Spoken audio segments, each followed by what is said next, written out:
All right. It takes a village. I'd like to thank April Gornick and Eric Fischel for housing and hosting us here in the church. My appreciation to Eden Williams for all of her curatorial and editorial contributions, Leslee Stradford for the conversation that ensued after I saw some of her moving work from the collection The Night Tulsa Died, exhibited in Key's Art Gallery. And finally, mil gracias, obrigado, danke, and thank you to Julie Keyes for her ability to translate and link 6 a.m. conversations in the dog park to an emergent aesthetic movement, Afrofuturism. I fear that I'm bound to disappoint most of you hoping to acquire some understanding of the cultural phenomenon that a young contemporary filmmaker identifies as an aesthetic imbued with social valence, establishing that Black people's diasporic past contextualizes their present while also shaping the world's future. My comments will not convey any fluency about the incomparable Sun Ra, the genius of Parliament's George Clinton, the radical indeterminacy of Grace Jones, the transcendent visions of both Samuel Delaney and Octavia Butler, or the sonic landscape forged by Solange Knowles or Janelle Monáe. What I am going to do is to suggest, and briefly suggest, I've been asked to keep my comments to 5 to 6 minutes. What I am going to do is suggest that magic and the magical and creative longings towards a future, along with the fantastical, are central to Afrofuturism. Like other alternatives, including power framed as sovereignty, having always been features of Black pasts. But the need to narrate Black tragedy in order to see Black life inhibits. It inhibits possibilities and it inhibits justice. In our efforts to see Blackness as human, whole, and universal, the stress has been on grueling social realism that often merely offers space for representations arising only from survival and resilience. What gets overlooked are paths once taken and distinctive routes forged that are now lost to us because of how Black past and Black life, when cited and acknowledged, is still largely rendered legible in a realist genre, aesthetic, or mood. As a result, we have lost sight of what Afrofuturists revel in: the playful, the magical, and the fantastical, not as some romantic alternative, but as the way of seeing, thinking, and imagining other possibilities. Even now, at this moment, it is impossible to conceive of Blackness beyond the register of the wounded, the respectable, or the exceptional. Curators of contemporary Afrofuturism believe other possibilities are conceivable, and as a historian of the 15th century, that's me, I see countless examples of distinct realities, even at the moment of the colonial encounter, embodied in the PADRÃOS. Right here is represented behind us. We can glimpse other Black futures present in the past. At the heart of my recent book, African Kings and Black Slaves, Sovereignty and Dispossession in the Early Modern Atlantic, Africa and Black past long lost to us emerged to the fore. Even as Christian kings proclaim victorious conquests, the reality on the ground is regulated by the recognition of African royals and the existence of their sovereignty. Even the placement of a PADRÃOS, an act of discovery and possession, demanded negotiation with African kings and princes and lords of the land. The rhetoric of conquest and enslavement are always tempered by distinct realities that held sway centuries before Turner painted the slave ship, which you see behind you, directly behind you, where Paul is standing. Christian nobles and lords frequented African courts, while Africans were frequent sights in the courts of Europe. Insignia and letters were exchanged among nobles and royals. Africans and Europeans for a time stood and spoke as equals, a status conveyed by lords, emirs, the negos, emperors, pashas, manikangos, and the princes that detailed invocation of their royal titles and the circulation of diplomatic correspondence. Long after the first series of PADRÁOS had been placed, Emperor Ethiopia's rulers addressed his correspondence to his Christian brother and peer, and the Portuguese sovereign replied in kind. I'm not interested in restoring or producing an African story in which everyone was royalty. Rather, my focus is on Europeans and Africans recognizing one another as royals. Capturing the moment of mutual recognition enables us to see both Afrofuturism on display in the 15th century and the violent dismantling over the course of centuries, not years. Even in that history of dismantling, there are unacknowledged pasts that survived and thrived, affording us far more than the prevailing social realism that still inhabits and limits Black possibilities. So, what I want to do here is to have Leslie and I are going to have a conversation about this process that I'm sort of detailing here briefly, and rather than going into some long, some discourse about like what the book is about and how these various kinds of encounters, these encounters that actually speak, they rather than speak to the specific kind of encounters in which we see violence, and where I'm also seeing kind of notions of possibilities, other kinds of possibilities in the long history of the encounter between Africans and Europeans. What I'm actually, and ways in which one can think about and theorize and imagine other possibilities, even with a colonial emblem, right? The icon of like actual claims to sovereignty, what one actually can recognize in this long history, of centuries-long histories, right? That there is actually other kind of possibilities that were enacted on the ground, right? Between Africans and Europeans. And also not just African royals, but also those who wound up being dispossessed. And so part of what I'm also trying to get at then is that there are lots of different kinds of Afrofuturistic pasts that are lost to us if the Turner image is the one that sort of serves as the gloss for us to think about the long history of the African-European encounter. Right? And so that there's a way in which this kind of work that I'm sort of engaged in here is what it's really trying to do is to sort of talk about possibilities and worlds that are lost to us, or were lost to us, precisely because of the hegemonic representation, or the hegemonic image, or the dominance of that image, and sort of casting its claims both in the present, but also casting its claims in the past. And one of the brilliant things about Afrofuturism is the ways in which it speaks to something that isn't sort of contained, right? It's radical. It's about a radical possibility that is about play, playfulness, the magical, the fantastic, right? That's imagining other kinds of possibilities that move us outside of the kind of representational framework or the containment of that particular thinking that moves us into other kinds of moods, other kinds of aesthetics, other kinds of forms of possibilities. And I think that, and as a historian,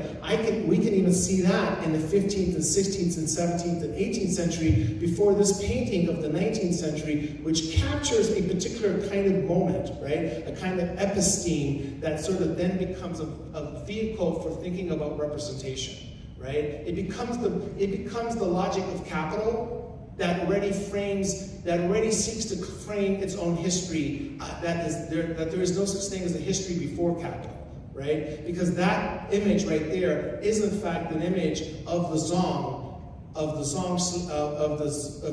affair in which 240 some individuals from Africa are actually being cast overboard, because it made more sense for them to be cast overboard and to be reclaimed as an insurance claim, or to insurance claims be made because they were already ill, and that rather than being sold as chattel.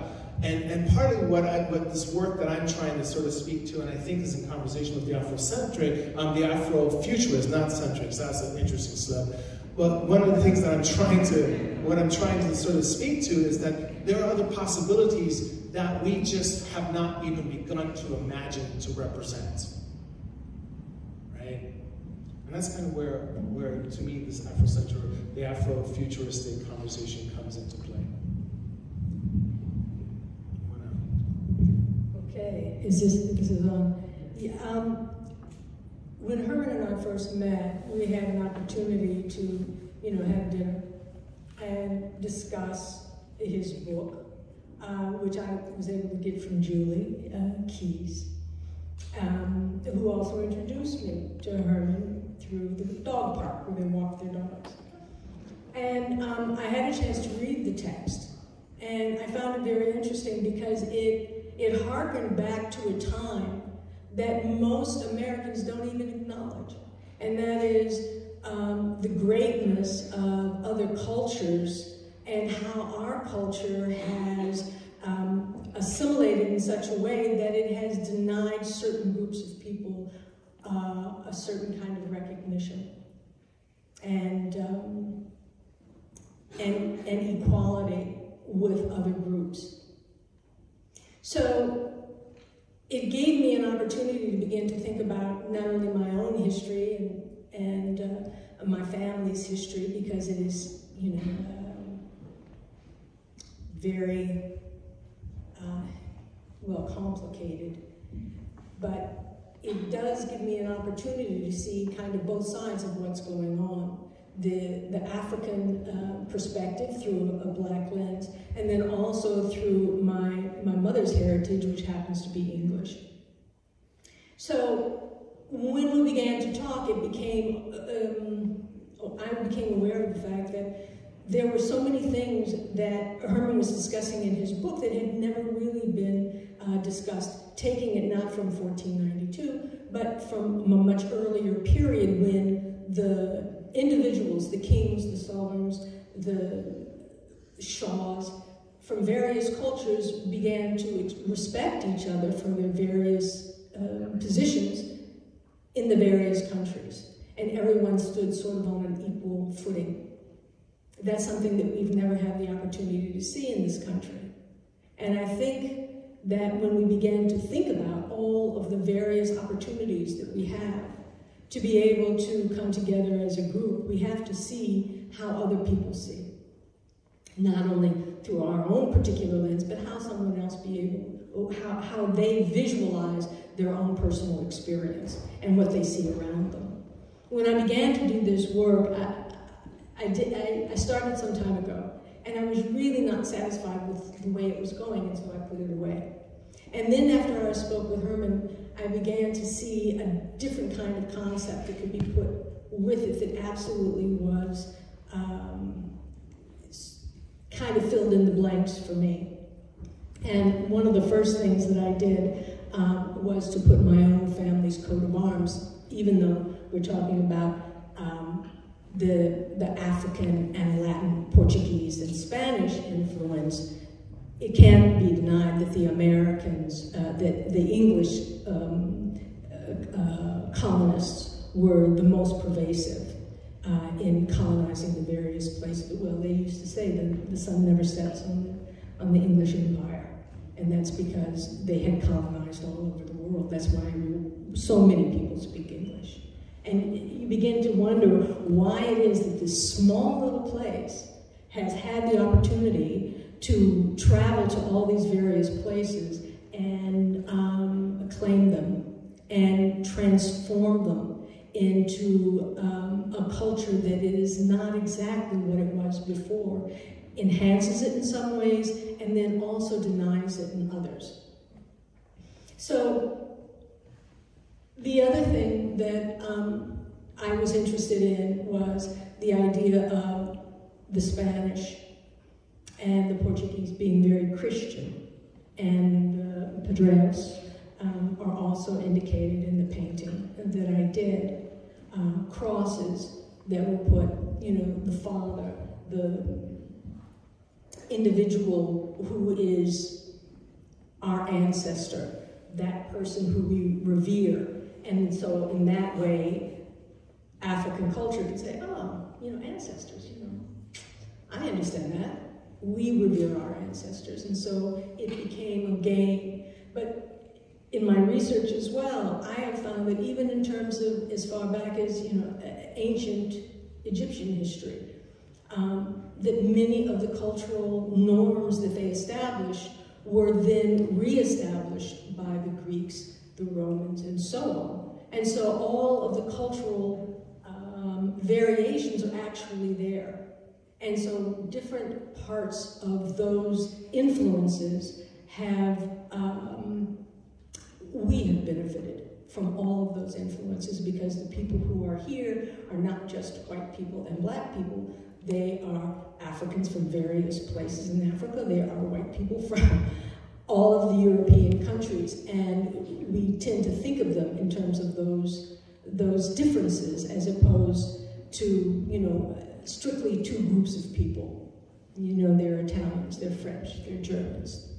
So I think in terms of Afrofuturism, we got a pretty clear-cut view of what that is when we saw the movie Black Panther, where they had a whole culture that was secreted away, where they wanted to be able to maintain their information without having it become sort of bastardized by having a lot of people interpreting their information and utilizing it for something else. And so they kept it very quiet and kept it to themselves and kept their society in that same way. I must admit, I was watching a lot of TV the last couple of days, and I saw some films, and I was really impressed by what I saw, because I can't remember ever having seen a movie that the population was so diverse, it sort of looked like this room. And I had gotten used to, over decades, of turning on the TV and seeing only white faces and not seeing very many brown or black or Asians or Native Americans or any, until just relatively recently, and I think that that's a good thing. We begin to see that there are other faces and other voices that are not our own, but also hold a lot of information and things that we can learn from. And I think that the whole process is to be a lifelong learner, to continue to motivate yourself and to motivate others to do things that are good for the community, good for other people, and also benefit from all of the different venues that we have to learn from, including Portugal and Spain. In any case, that's one of the reasons where I have this kind of screaming woman up there in the background. It's sort of an homage to Picasso's Guernica, another tragic event that pitted one group of people against the other. So outside of looking towards the space age, where everyone would be living, you know, in spaceships or in a, that's what I've been watching, right? Or Earth that is deteriorating quickly. I am hopeful that that's not the case, and that we begin to communicate with each other well enough to know that we need to do things for the planet, for ourselves, to make it better for the future. So,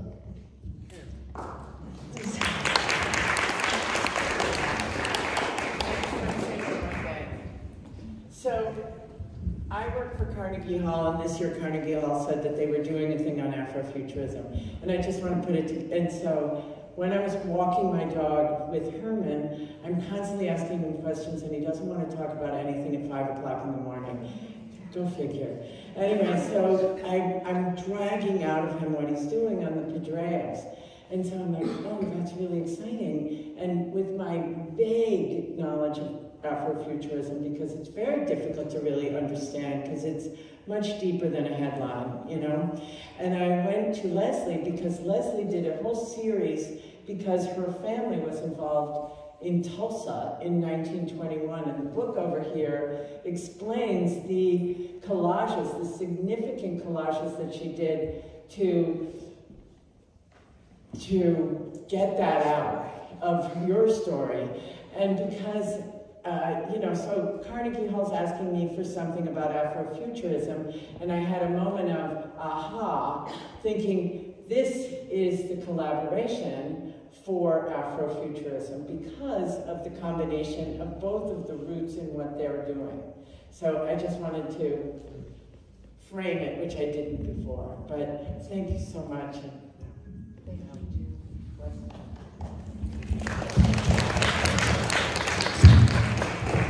So I think we were, we in our conversation, we had been talking about coming to asking ourselves, how do we come to these kinds of questions? But I actually think that this is a really wonderful moment, perhaps, to open it up to any kinds of questions, or even, you know, statements, because partly what we were trying to avoid on a Saturday afternoon is, you know, a long afternoon of, you know, scholarly talk. And so we're willing, you know, to entertain some kinds of questions. And, you know, to talk about craft, about form, and about anything that comes to mind in relationship to the exhibit. I'm just curious about the PADRÃOS and what they, I didn't read the description, I should have, but what they mean and what they represent. Okay, excellent, thank you. So whenever a Portuguese explorer traveled after 1441, with under the authorization of Prince Henry the Navigator, the explorers were asked to carry with them a rock that sort of was like a stone marker. And what was really important about those stone markers is that they had nautical information connected to them, and that was then also written to the archive or written into a text. But they also delineated who was the explorer, what year, and they were allegedly making claims to discovery and in some instances to conquest, right? And so they were, and so the typical story of colonialism is that these were markers of possession, right? That these become, they unite church and state, and they represent an instance of a colonial territorial claim. But one of the things that I sort of talk about in the book is every territorial claim or every act of possession that's embodied in the stone marker, the PADRÃO, is actually has to be negotiated, right? So the Portuguese are asking permission and negotiating with the sovereign to say, maybe place this rock here. And in many cases, they're also continuing to pay rent to do so. There was a term called quit rent, and in order for them to be able to lodge that. And this kind of negotiation back and forth happens for centuries onwards, right? It happens first with the PADRÃO, but then it happens with just being able to land, being able to carry, you know, in terms of interactions, to be able to, you know, to the land to acquire water, to be able to cut down a tree, right? Because every one of those kinds of acts involved the violation or the engagement with African sovereignty. And it's really important to sort of think about that as a way of saying that kind of disavows the story of just a simple kind of narrative of conquest, right? And that there is actually a much longer and deeper and more complicated history of exchange, mutual recognition of sovereignty. Now, for me, how that plays itself out very quickly in terms of Afrofuturism is that it actually changes the landscape, right? So that even though there's this encounter of this pretense or the arrogance of a colonial encounter, and then the kind of disavowal on the part of the African rulers, that presence produces something different. And our focus on the encounter is important, but we also have to be able to think outside of what other possibilities would have been around that, right? And we can see that. I mean, the people who work on these in this period, one of the things we actually recognize is that architecture changes, styles changes, aesthetics change, right? In the context of the encounter, so that there's these deep histories of violence, and yet at the moment of systematic encounters and claims of arrogance and violence being perpetrated, you also have a range of different kinds of possibilities. Architecture, aesthetics, taste, consumptions, even the kind of formulation of the self, right? The formulation of the self, of what constitutes the possibility of, oh, there's a Lord, that's a Lord. How can one configure oneself in relationship to these different competing kind of centers of power? And I think that to me, it speaks to a sense of possibilities that we rarely are attentive to, right? When the story is the beauty and the brilliance and the harrowing aspects that are captured in Turner's painting, it denies all this other kind of complexity that we actually have seen, that we see on the ground. And I think that's kind of where I want us to think about that history as being a part of the history of Afrofuturism, right? So that Afrofuturism is about now, but it also has a history, right? As a mood, as an aesthetic, and also as a particular kind of place and as opportunities about the imagination. It gives you a sense. Gives you a sense of the people as well, so that the idea of having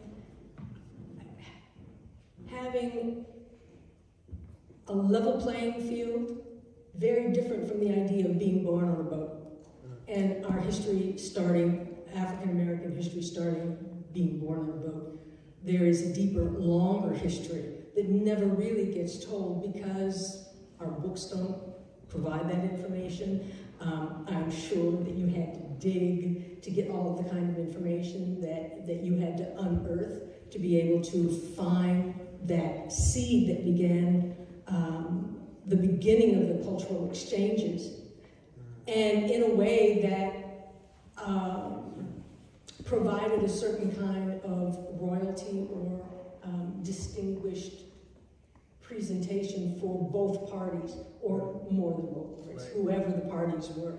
And to think in terms of being equally involved in all of the aspects of governing a culture, whether it is yours or going into another community to also establish.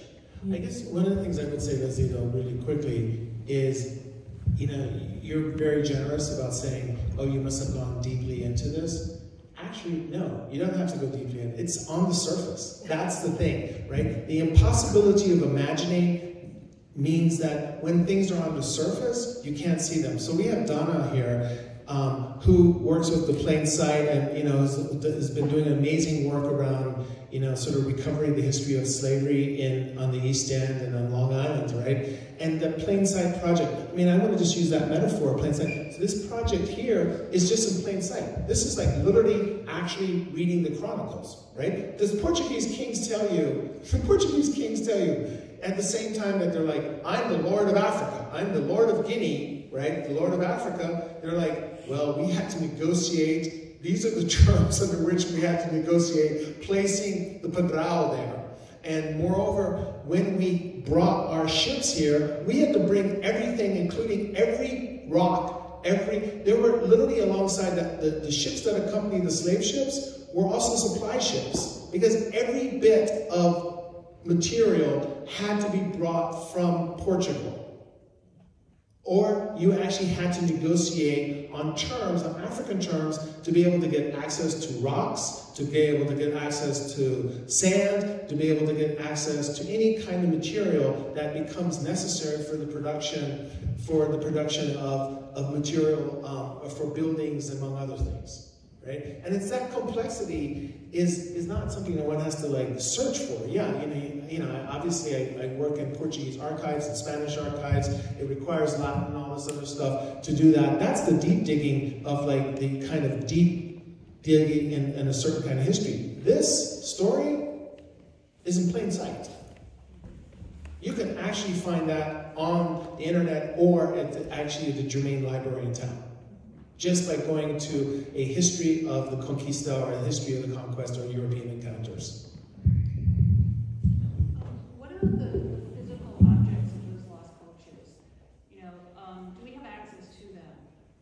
Or have they largely disappeared?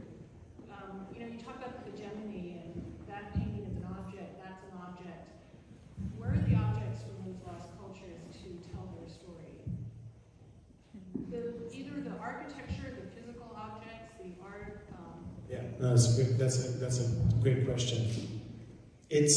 Some of it's on the ground still. Some of it's on the ground, but a significant amount of it is actually in courts, in the curio cabinets, in European curio cabinets, right? They're in the museums, right? I mean, the Museum of Natural History and the Museum of Modern History.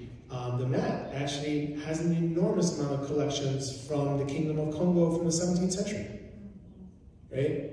Which was a Christian kingdom from the 15th century onwards, right? So again, a way of thinking about Afrofuturism is to think about the fact that the Kingdom of Congo, right, where the Mani Congo was writing letters to the Pope, writing letters to his brother, the sovereign of Portugal, was sending his sons, including his sons and daughters, to various courts in Europe, because he wanted them to learn the language, to actually be diplomats, to be spies, among other things.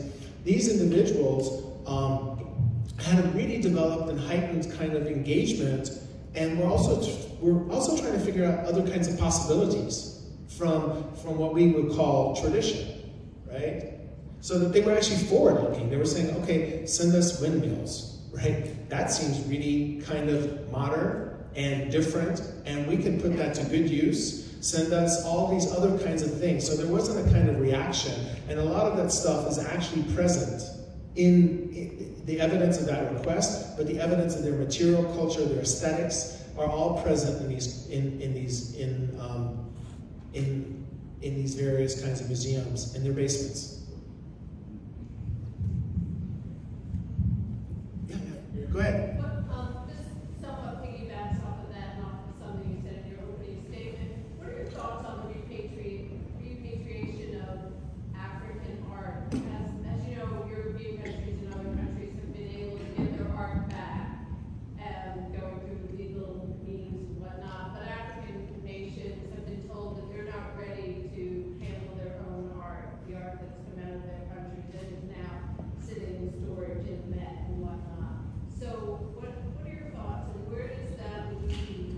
Even though Afrofuturism isn't quite that, where does that leave that idea of being able to envision the idea of seeing the past of the art of Africa? That's a great question. Thank you. Do you want to? I have an answer, but I'd love for you to know. Go ahead, because I have an answer too. Oh, okay. I wanted to hear, it was directed to both of you. Okay. I do think it actually, in some instances, or all instances, I do believe that there is a question of being able to make that claim, right? That much of that art that we're talking about comes from the Benin bronzes, among others, are actually coming from, a different colonial moment, right, that they're talking about, where like literally the uprooting, the disruption, the actual theft, right? We know that. And I think that in those cases, that work actually has a place back at where it comes from, So, you know, if one recognizes the idea of like sovereign, you know, people's right to self-determination, I think that the right to actually having, you know, self-determination and claims of sovereignty over one's own artwork is really important. But the question then is like, how does one establish continuity, right? Because most of the African nations themselves are inventions of a colonial encounter. So how does one think about, you know, the art in Biafra, right? And does Nigeria get that, or does Biafra get that? How do we establish those that's where the complexity comes, right? So the complexity, which requires us then to think more carefully about the ways in which Africa itself is produced over time, right? Not just sort of produced for us now, right? Because we actually have a really vibrant production of Africa right here in America today, given that since 1965, more people of African descent have entered into the United States since 1965 than did the entire history of the slave trade. What? Right? So that the Afro-American population today is so much more configured from a diasporic formation than, you know, since 1965, since the ending of the, you know, the Wagner Act, since the entire history of the slave trade. So that the very kind of configuration of what constitutes Afro-American is actually in such kind of conversation. And to me, that's also about the question of Afrofuturity, right? What does that actually mean for like the richness of what we're going to be thinking about if we can actually move outside of the kind of outside of the register that right now doesn't allow for other kinds of imaginings possible. So yes to the art going back. And there also should be efforts made to, you know, establish that. But, you know, and if we wanted to push that further, I could talk about, you know, what would those limits be and so on. But yes, as a universal. You think they need to go through some sort of negotiation between the museums or whatever, or? I mean, don't you want some? I remember somebody telling me or hearing that they like going to museums to see these kinds of things because, you know, it's like going to a crime scene. You know, it's fascinating. So, but I absolutely agree. When we start looking at various other cultures, particularly Western cultures in the arts, it is sort of proclaimed as tantamount. But when you begin to look at the work of other cultures, in particular like the Benin's, and one that was, I don't know, 10 feet tall, you know, lost wax casting method, more exquisite than you could even imagine, and to work with those kinds of materials with rudimentary machines or kilns and so on is fascinating. And I don't know who it is who says that where the work comes from can't stay where it belongs. I mean, if somebody wants to sell their work, museum wants to negotiate with another work of art, or transfer works, share works, traveling exhibitions, and so on. I don't see that there's any problem with that, but the idea of routinely taking works of art from conquered places. When I was at the School of the Art Institute, I remember that there was this big brouhaha from the Middle East because one of the temple balustrades was in their museum and they wanted it back. And you know, I imagine all of these things are sort of priceless. But the negotiations went forward and they were able to reclaim their property. It doesn't matter whether or not the people here in this country thinks that that country can't take as good care of their own things as someone else can. But then there comes that paternal, I'll call it, reference where, you know, we can take care of it better than you can. And I think that is, I also think that it also says how important we think those other cultures' arts are. Otherwise, we wouldn't be gathering them the way that we do. There are wonderful artifacts from all over the world in most of the museums here in the United States. And basically they were plundered.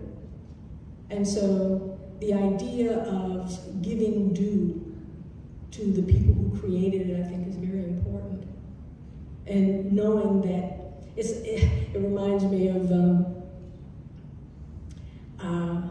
Supreme Court trying to decide whether or not women have the right to control their own bodies. Men are the ones who are doing that. So. Okay, yeah. So, being about Lucy, you brought out my question. So, Okay. Yes, I do, right? As I understand, part of Afrofuturism is about reimagining, right? Which you touched on a little bit. But it's also about the sense of otherness within the realm of possible reality, this idea of imagining possible futures, understanding of those futures. In this general context, right? Generally speaking, how would you reimagine some of the stale narratives of people of African descent, whether they're visual, oral, or written? I had to write it out. Sorry. You want me to say it again? No, I heard you. Could you paraphrase into the microphone, please, so we got a good clear recording of that? That's a very layered and complicated question. I was asking, thank you. It was saying, this is what you've said about Afrofuturism.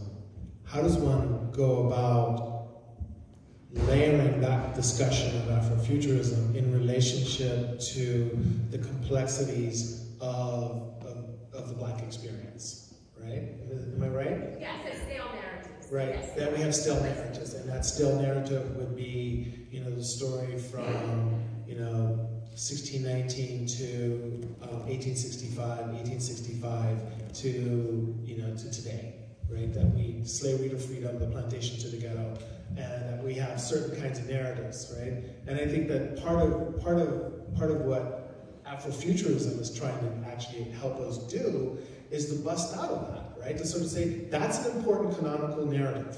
That's important. And the problem is that it's not denying that. It's saying that that is there, but there's just so much other kinds of histories that get lost when we can't, if we only are thinking about them. And that's kind of what I was saying in the talk, right?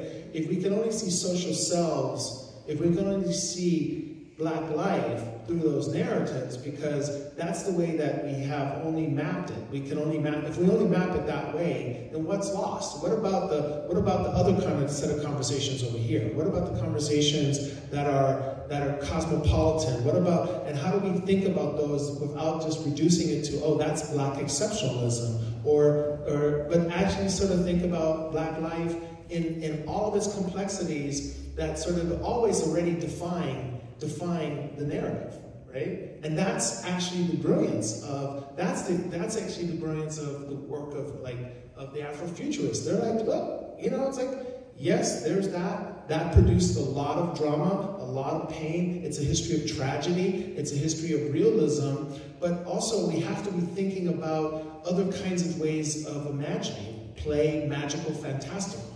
Right, as well as thinking that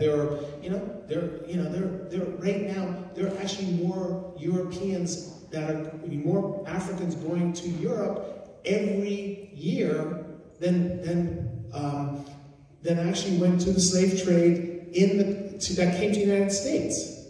And so Europe is going to have a whole completely different kind of Afro-European experience and it can't be the story of that what you're asking for. The narrative, like, what's that story? Is that slavery and freedom? Well, no, it's not going to be slavery and freedom. It's going to be completely different. And we have to be able to imagine what that looks like because they're imagining it for themselves, right? And we have to be able to make that legible. We have to be able to read it. We have to be able to think about it and think with it, right? And that's sort of, and if we don't have those forms of emplotment, and that's what's brilliant about Afrofuturism, it's like saying, we need new technologies and new imaginations and new cognitive and conceptual orientations to deal with the complexity that's actually Black life as it is, right? And not to sort of reduce that to a form of exceptionalism. There's nothing about this. You know, black folks have been moving about forever, right? As outside of the framework, off the canvas, through the canvas, around it, and what we have to do is like sort of not just sort of think about the canonical genres that we have to be able to do that. And to me, that's what Afrofuturism is about. It's pointing to in a lot of different ways. And I think that that's also what I was saying about the historical experience. It speaks to that. You just got it's really present everywhere.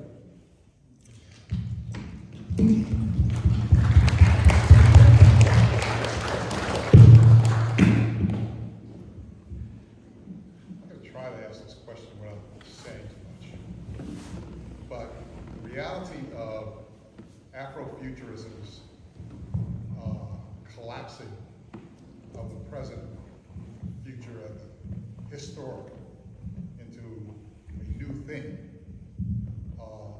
I would like for you to kind of contrast that with, I don't know how many we're in now, postmodernism, postmodernism, yeah, whatever modernism is we're in. Right. If you can contrast those two, it would be interesting to hear what your point of view is about them. Yeah. That's a very complicated question.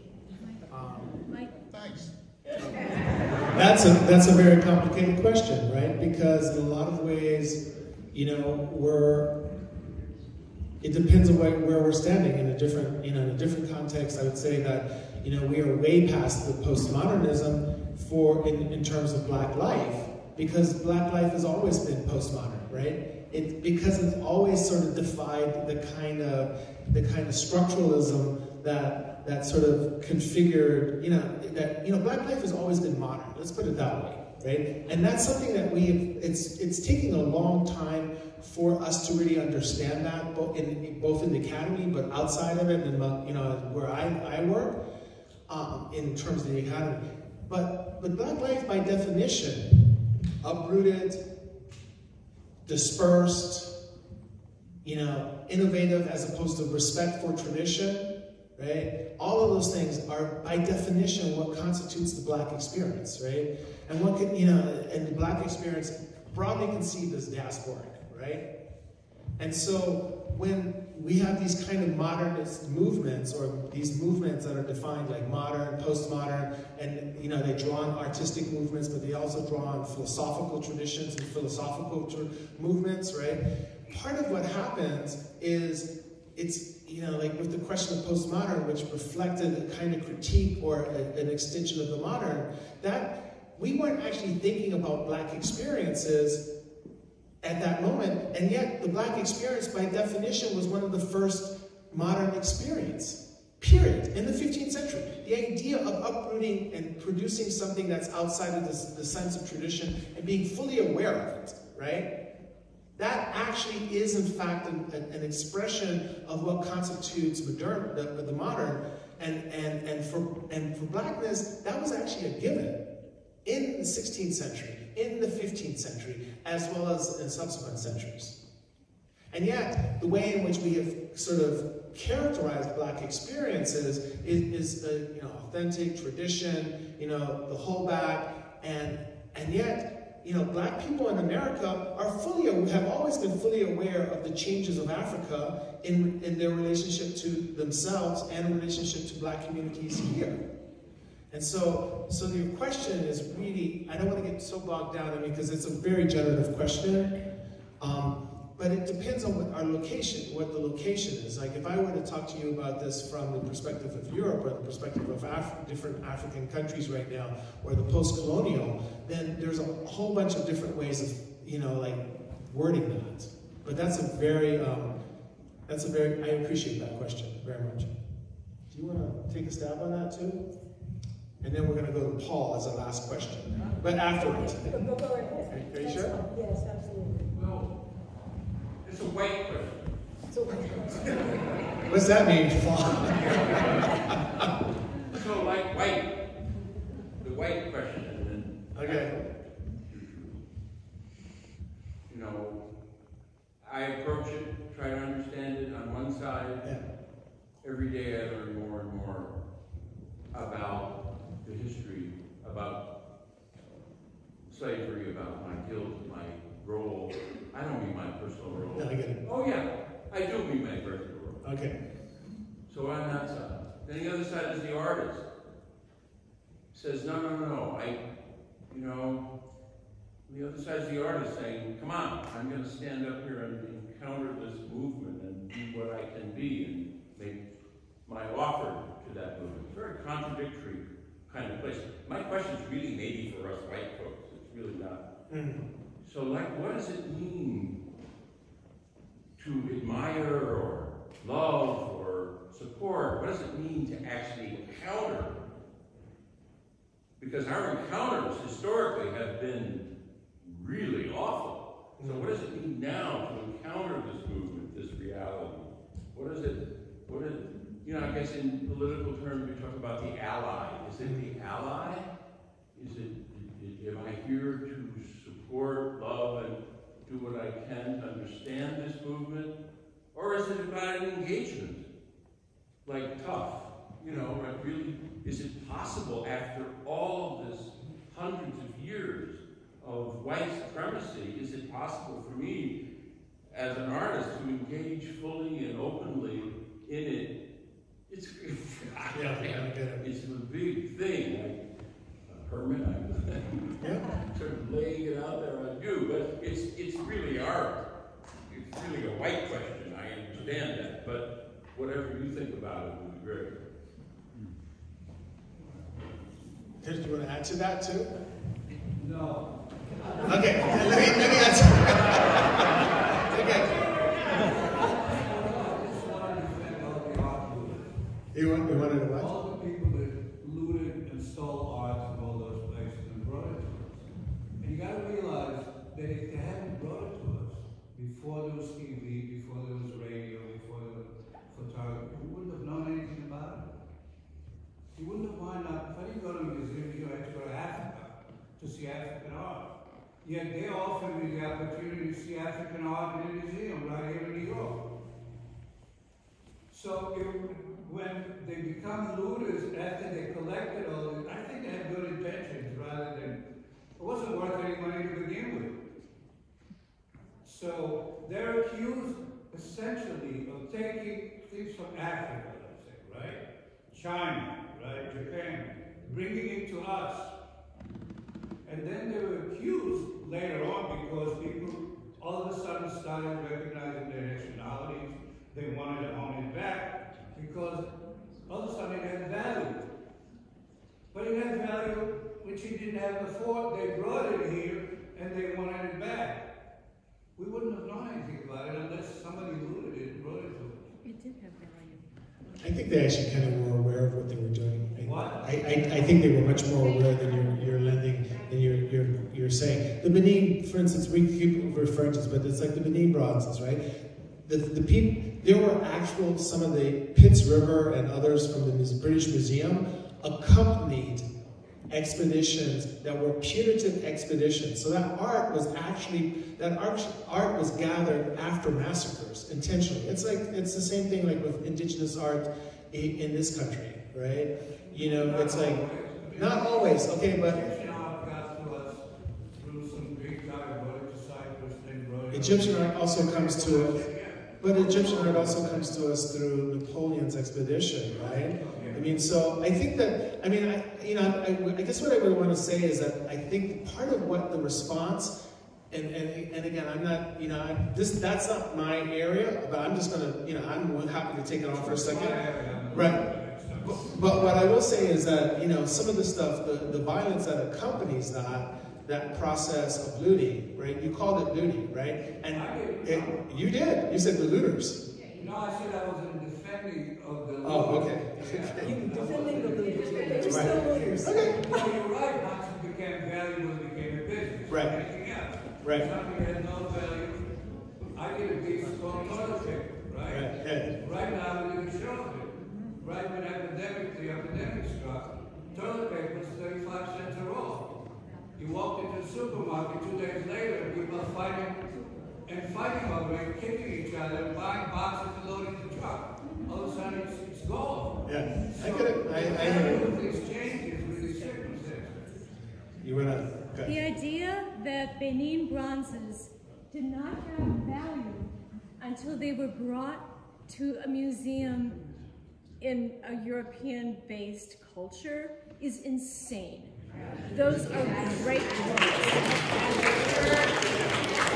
With all due respect, some of the world's largest gems come from Africa, and they are sitting in our crown jewels. So I have two words: Mansa.